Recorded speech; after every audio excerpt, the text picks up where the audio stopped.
Assalamualaikum warahmatullahi wabarakatuh. Waalaikumsalam warahmatullahi Sobat Pebio dimanapun saja berada. Alhamdulillah kita punya program baru. Programnya namanya Ngobras. Ngobrol santai gitu. Jadi ngobrolnya sersan, serius tapi santai. Atau santai aja ya. Santai-santai aja. Ngobras kali ini kita dengan dosen yang kece gitu. Dosen Pebio yang kece. Tapi jauh banget itu, insya Allah jauh tapi dekat di hati ya, dengan Mr. Irfan Yunianto. Ini beliau di New Zealand. Sobat Pebio dimanapun Anda berada, belum nanti kita ngobrol-ngobrol, mungkin Pak Irfan bisa menyapa dulu Pak, menyapa fansnya, monggo Pak. Baik, matur nuwun Pak. Ya. Jadi 5 jam lebih awal dari Indonesia. Untuk Sobat Pebio, Assalamualaikum warahmatullahi wabarakatuh. Semoga semuanya dalam kondisi sehat walafiat dan selalu bisa optimis dalam suasana yang sangat menantang ini ya, di suasana juga bulan Ramadan. Mudah-mudahan tetap bisa optimal dalam beribadah. Oke, terima kasih. Ya, semoga tadi teman-teman Sobat Pebio dimanapun berada sehat semuanya. Tadi tetap optimis, tetap semangat, dan ya harus selalu kreatif untuk mengisi kegiatan di rumah aja ya Pak. Ramadan di rumah ya tagarnya. Oke, sebelum kita ngobrol-ngobrol, ini saya sedikit memperkenalkan lah. Kita kenalkan dulu siapa sih Pak Irfan itu. Jadi Pak Irfan ini salah satu dosen di pendidikan biologi FKIP UAD. Jadi kita punya 17 dosen. Nah, salah satunya beliau ini yang dosen kece gitu. Biasanya kalau dengan Pak Irfan itu yang paling ditunggu adalah guyonnya itu. Jadi guyonnya itu pokoknya kompor gas banget lah kalau kata Pak Indro ya. Oke, Pak Irfan bergabung di Pebio sejak 2011 ya Pak? Benar ya Pak? Betul, 2011. Beliau ini kalau ya nama lengkapnya Irfan Yunianto, Magister of Science, dan insya Allah kandidat doktor ya Pak, di Universitas Otago. Benar ya Pak? Betul. Di New Zealand. Beliau lahirnya di Jakarta ya Pak? Di Magetan Pak. Oh, Magetan, saya sok tahu Pak. Ini gara-gara saya lihat S1-nya di Universitas Nasional itu. Iya Pak. Nah, itu cuma numpang ini aja, numpang gede aja di sana Pak. Ya, mohon maaf, ini saya STNK, sok tahu neng Claire tuh Pak. Oh, enggak apa-apa, biasa Pak. Saya juga ini fleksibel Pak. Jadi lahirnya di mana-mana boleh Pak. Oke Pak, ini beliaunya S2-nya di Malaysia, Universitas Kebangsaan Malaysia. Dan jadi kalau saya lihat dari profil yang ada di prodi itu bidang keahliannya itu di dunia perhewanan ya Pak. Dunia hewan. Jadi mungkin Pak Irfan bisa sedikit menyampaikan terkait keahliannya, terutama yang di S3 di Universitas Otago ini, karena saya tidak keliru juga menyampaikan itu. Nah, nanti mungkin Pak Irfan bisa menyampaikan dulu. Oke, itu sedikit perkenalan. Jadi sekali lagi ini adalah Pak Irfan Yunianto, Magister dosen. Mungkin teman-teman mahasiswa angkatan ya 19, 18, 17 ya Pak ya, sampai 16 belum secara tatap muka belum pernah mungkin ya Pak dengan. Oh iya. Nah, ini kita kenalan, ini kita punya dosen terkece itu. Insya Allah tidak lama lagi akan segera bergabung lagi di Pebio nih Pak. Ya, amin. Begini Sobat Pebio, Pak Irfan kita akan kupas tuntas itu. Kita kupasi itu Pak Irfan. Tetapi kita sesuaikan dengan konteks sekarang, tentang puasa. Tentu karena Pak Irfan background-nya ya fisiologi, nanti pertanyaannya mengarah ke sana. Oke.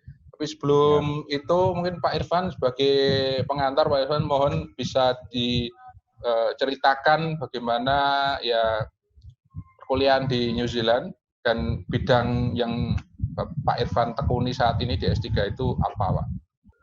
Matur nuwun Pak Yahya. Jadi saya masuk di Department of Obstetric and Gynecology di University of Otago Christchurch. Jadi kampus pusatnya itu ada di Dunedin, di kota lain.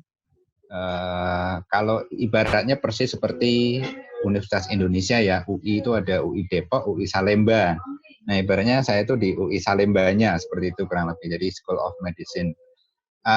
Tapi saya jadi non clinician ya, jadi bukan di University of Otago Press ini banyak yang clinician atau dokter, tapi kita yang non clinician. Nah, jadi tugas kita adalah riset dalam bidang kesehatan. Nah, saya sendiri kenapa kok masuk di Department of Obstetrics and Gynecology, karena penelitian saya terkait dengan kanker ovarium. Yang kita tahu bahwa ovarium itu kan di sistem reproduksi wanita gitu ya. Sehingga kita bersyukur karena insya Allah kaum bapak-bapak ini seumur hidup tidak akan pernah kena kanker ovarium gitu ya Pak. Karena nggak punya gitu. Tapi kita harus hati-hati karena juga prevalensi tinggi kanker prostat itu hanya pada lelaki. Betul Pak. Nah, yang ibu-ibu bersyukur karena seumur-umur nggak mungkin kena kanker prostat alias nggak punya begitu Pak ya. Jadi bagaimana kok saya sampai ke riset dalam bidang kanker ovarium ini, itu juga tidak terlepas dari dulu ketika kajian saya S1 itu bidang reproduksi juga tapi hewan. Yang S2 itu juga riset saya bidang reproduksi hewan juga, yang sekarang kembali justru ke arah manusia gitu. Jadi fokusnya nanti adalah untuk terapi target pada kanker ovarium.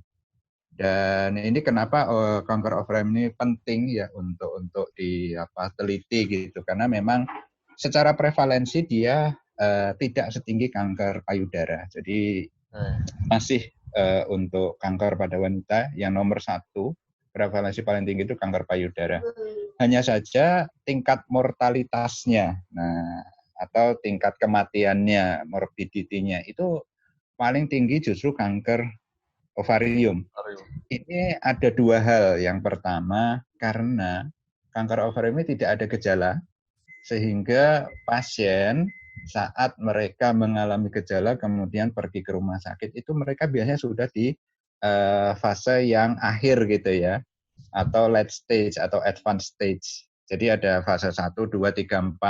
Nah, fase yang udah akhir ini atau late stage ini udah di fase 3 dan 4. Dan itu biasanya angka kesembuhannya itu udah sangat kecil sekali, Pak. Bahkan di bawah 10% atau di bawah 5% begitu. Terus yang kedua yang menjadi masalah utama adalah ketika pasien yang berobat di terapi first line terapinya adalah cytosurgery atau operasi ya. Jadi sel kankernya dioperasi, dibuang begitu sejauh mungkin. Yang kedua adalah dengan kemoterapi. Nah, itu angka keberhasilannya tinggi.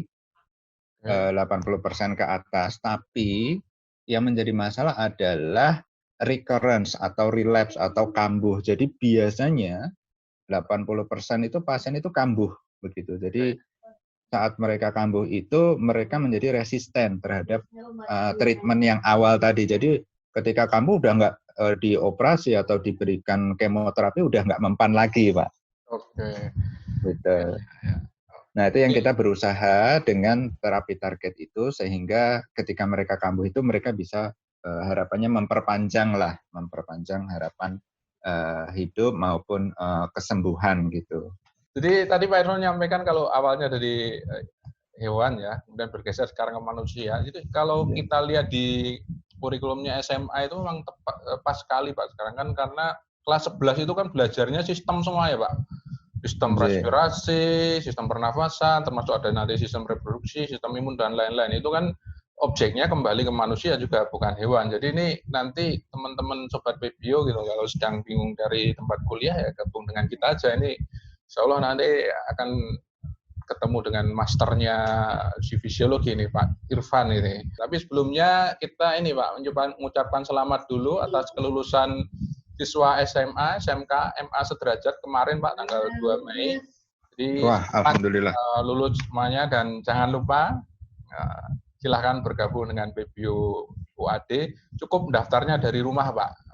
Daftar dari rumah melalui handphone, ada nomor WA yang bisa dihubungi. Pokoknya sambil gabut, sambil rebahan juga bisa Pak daftarnya.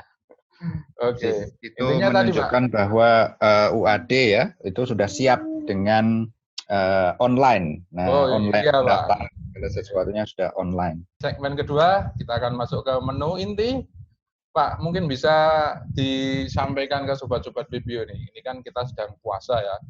Biar dijelaskan gitu, apa yang terjadi di tubuh kita ya selama puasa. Kemudian kenapa ketika ya puasa ini kita ketika waktunya makan, jam makan siang seperti ini, waktu Indonesia kan makan siang ini kita ya fine-fine aja.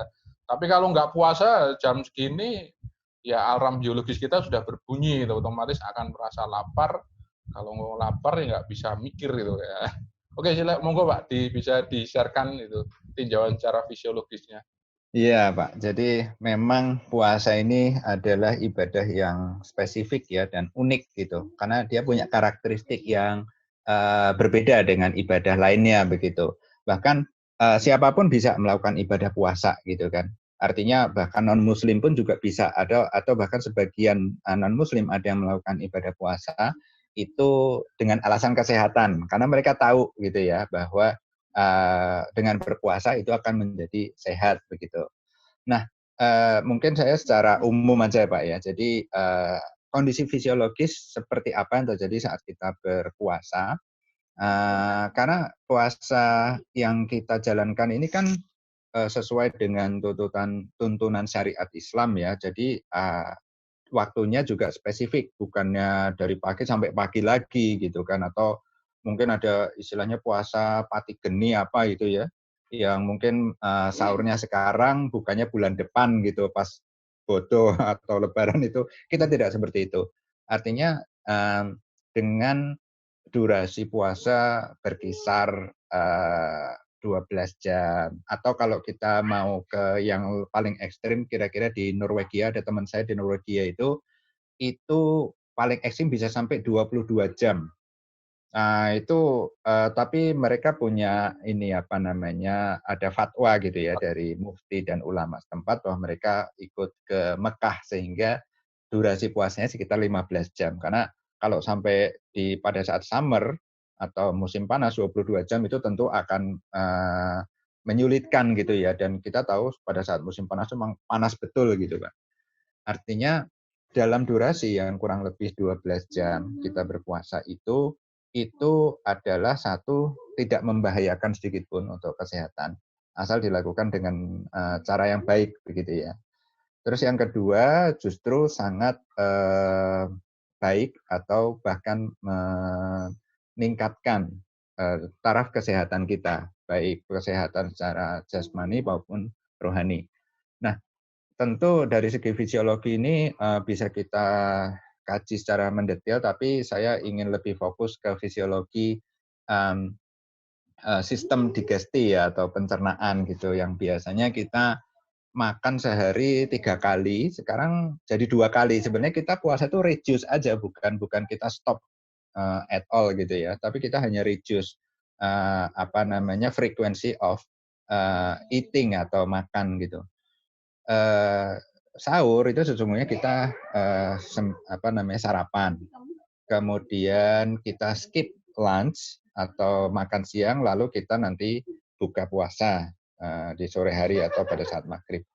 Nah, selama kurang lebih ada durasi 12 jam itu sistem pencernaan kita istirahat. Sebenarnya ketika sahur paling mungkin sekitar 6 jam itu masih mencerna makanan yang tadi pagi kita sahur itu sebelum subuh.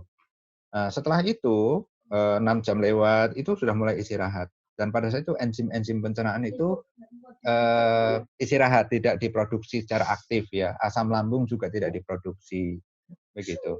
Sehingga energi tubuh kita itu bisa difokuskan untuk hal yang lain. Maka itu kita tahu ketika orang puasa itu dia bisa lebih tajam atau lebih fokus untuk belajar misalkan.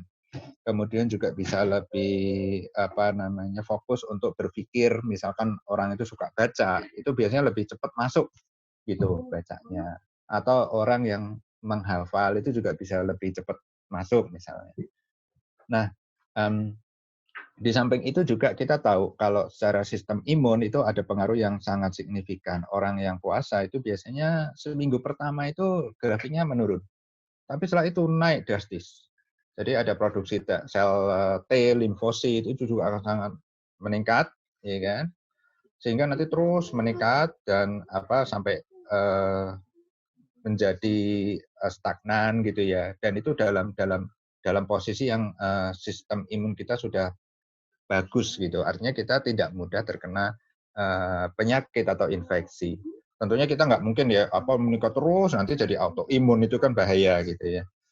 Yang kedua tadi, kenapa kalau nggak puasa kok cepat lapar, itu karena niat. Karena kita tahu kita niat kita puasa sehingga otomatis ketika siang sampai dengan buka nanti kita tidak makan, itu badan kita udah siap sehingga produksi asam lambung juga otomatis akan dicegah begitu. Tapi kalau kita nggak niat puasa, nah itu mungkin kita nggak makan aja, mungkin baru jam 10 biasanya ngemil snack itu udah berasa nggak enak itu perut, ya kan? Oh biasa ngeteh-ngeteh jam 12 ya, terus makan siang, oh itu udah jadi sakit perut gitu. Jadi memang bedanya ada di niat gitu. Mantul sekali Pak Irfan gitu. Intinya puasa itu ya menyehatkan ya Pak. Setuju. Ya, bukan malah sebaliknya membuat sakit itu. Oke Pak, ini Pak terkait makan tadi sahur dan juga nanti berbuka. Apa Pak tipnya atau kira-kira jenis makanan yang perlu dimakan ketika ya waktu sahur ataupun nanti waktu berbuka? Karena mungkin kalau salah makan itu yang terjadi tadi Pak, bukan malah produktif Pak. Betul. Tapi rebahan terus Pak. Iya. Ya itu Pak, mungkin malah salah makan atau ya nanti terlalu kenyang atau makannya komposisinya nggak pas, itu yang tadi terjadi sebaliknya Pak itu.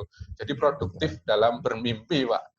Nah itu mungkin dia, Pak. Pak Irfan bisa memberikan tips kepada Sobat Review nih, makanan-makanannya apa nih yang paling nggak minimal bisa dimakan untuk sahur ataupun berbuka. Monggo Pak. Baik, ini Sobat Pebio ya, ini tentunya udah sering juga mendengar di berbagai kesempatan ya, mungkin ceramah-ceramah tentang puasa. Intinya untuk pada saat bulan puasa itu tidak berbeda dengan di hari lain, bahwa standar gizi itu harus dicukupi. Jadi yang penting adalah yang pertama itu kelengkapan gizi, yang kedua itu juga jenisnya ya. Jadi kalau dulu kita dengar istilah 4 sehat 5 sempurna, ya karbohidrat, protein, lemak dan seterusnya itu ya. Itu harus tetap. Tapi kalau saya lebih menekankan untuk sahur itu sebaiknya karbohidrat kompleks. Jadi jangan yang monosakarida ya, misalkan sahur pakai biskuit, bukannya nggak boleh, tapi itu tidak pas gitu, karena dia akan memicu produksi gula darah secara meningkat, dan itu efeknya akan dimetabolisir dengan cepat, kemudian nanti dia akan turun lagi. Jadi gula darah lebih cepat turun dan itu lebih cepat lapar gitu. Jadi karbohidrat kompleks apa? Ya yang banyak serat, misalkan nasi merah gitu kan, atau gandum dan seterusnya, sayur-sayuran. Jadi saya nggak suka nasi merah, nggak masalah nasi putih, tapi sayur-sayurannya dibanyakin gitu. Jadi nasinya 1 sendok, sayurannya 5 sendok, misalkan seperti itu. Jangan dibalik ya, sayurannya 1 sendok, nasinya 5 sendok gitu. Oh, tapi saya kalau makan nggak pakai sendok, ya nggak masalah gitu ya. Jadi yang pertama itu untuk sahur sebaiknya yang karbohidrat kompleks. Untuk berbuka sebaliknya, justru karbohidrat simple. Jadi katanya berbukalah dengan yang manis itu sebetulnya agak keliru gitu. Nanti kita bukanya pakai es krim, ya kemudian pakai coklat. Ini kan nggak pas gitu. Ya usahakan berbuka dengan minum, kalau minum air teh hangat boleh gitu. Oh saya senangnya dingin. Sebagian orang itu tidak menganjurkan, tapi kalau saya, kalau memang dia memang udah biasa gitu ya, udara panas dan sebagainya, saya kira nggak masalah gitu. Asal jangan minum air es dalam kulkas gitu ya Pak ya. Jadi karbohidrat yang simpel itu memang umumnya manis. Nah, itu fungsinya untuk mengembalikan energi secara instan gitu. Karena kita tahu habis kita buka nanti kita mau sholat maghrib, kemudian habis itu mau sholat taraweh. Nah, usahakan makan besarnya itu habis sholat maghrib atau habis sholat taraweh. Itu yang panduan secara umumnya seperti itu kira-kira. Oke, terima kasih sekali Pak Irfan. Jadi intinya kalau sahur itu karbohidrat yang kompleks, kalau berbuka yang sederhana. Nah, karena kalau nanti dibalik mungkin juga tadi Pak nggak jadi sholat tarawih Pak. Betul.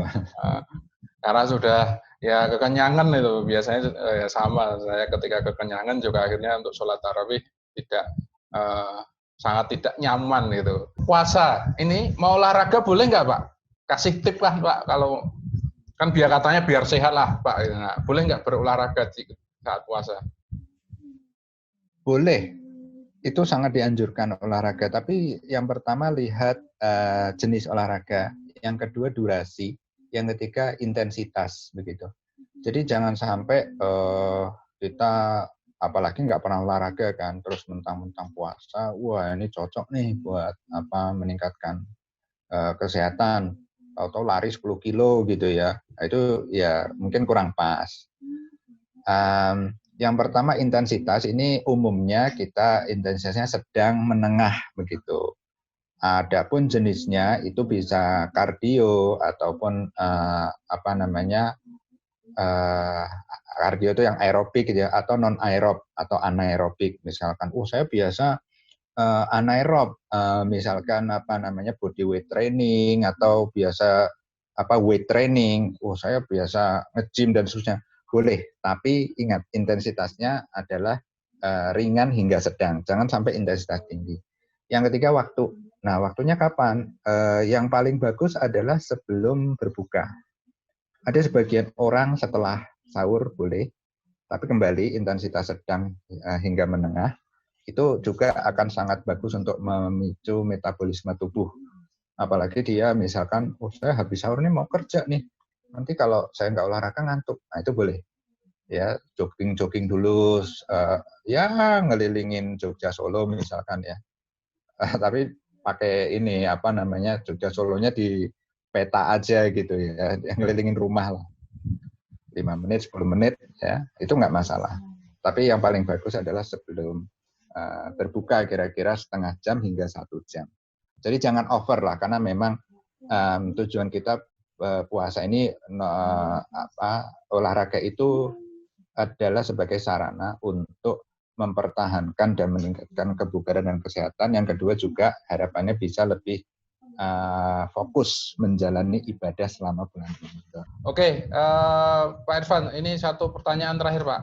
Orang mah atau yang punya gastritis boleh nggak berpuasa Pak? Boleh, tapi dengan catatan. Pertama, derajat apa namanya gastritisnya seperti apa. Kalau yang udah parah sekali, dia harus periksa dulu ke dokter. Tapi umumnya itu gastritis termasuk saya sendiri. Saya tuh juga punya gastritis ya. Tapi dengan puasa itu alhamdulillah umumnya malah hilang. Tapi pertama kita sahur itu minum obat mah begitu. Terus yang kedua nanti ketika kita udah berbuka itu juga minum obat mah gitu kan. Nah kalau siang gimana? Ya itu kita nggak bisa minum obat mah tentunya gitu. Tapi andai kata muncul gejala-gejala gastritis itu biasanya ya kita yang bisa kita lakukan.